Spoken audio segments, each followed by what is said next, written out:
Hello students, this is Mrs. Cameron. I'm just going to help your teacher a little bit with the drawing aspect of your Dead Sea Scrolls.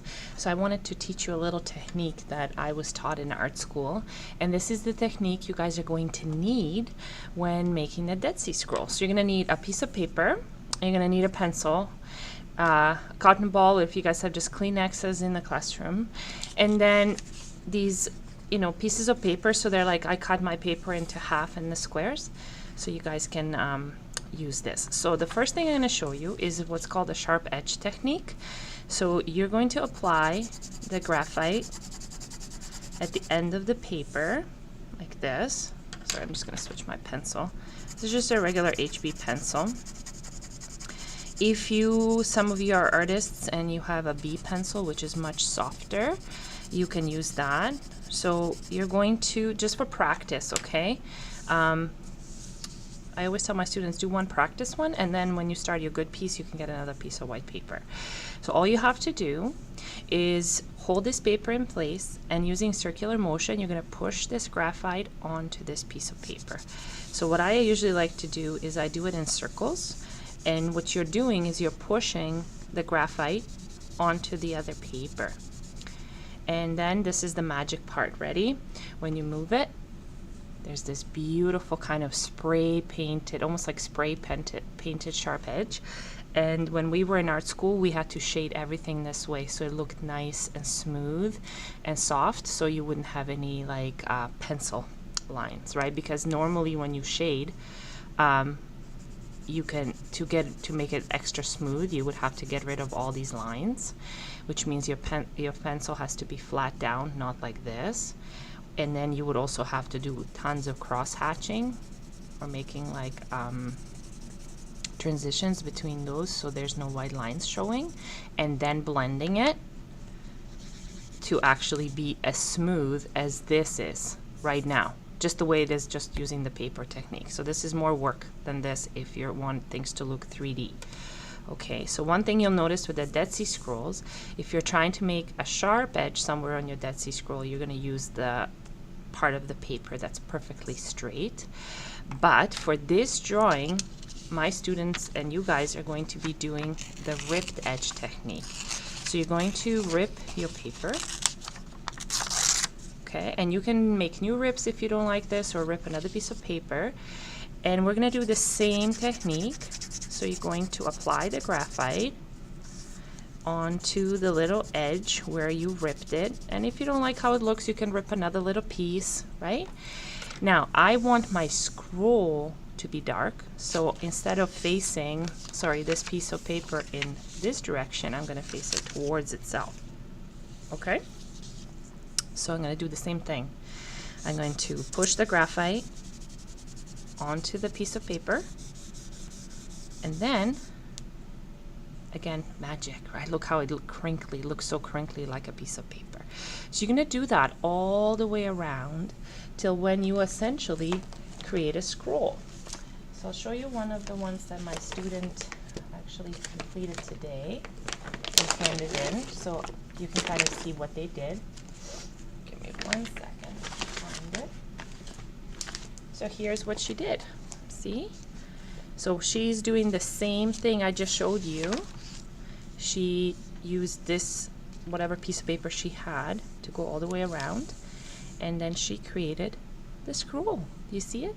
Now, Dead Sea Scrolls, when they were found in 1947, not many of the biblical fragments were actually intact. Most of them are little fragments. So that's why I told my students you need to make little fragments that are separating. And I'm sure your teacher will show you the video about the history of the Dead Sea Scrolls, and you're going to see that they have to use like digital technology to scan them, and then they can move the pieces around with their mouse and see if they fit together. Of course, they have to know the ancient languages to do that, like ancient Hebrew, Aramaic, or Latin or Greek. But one of the last things you guys will be also doing is picking one biblical passage to write in the center.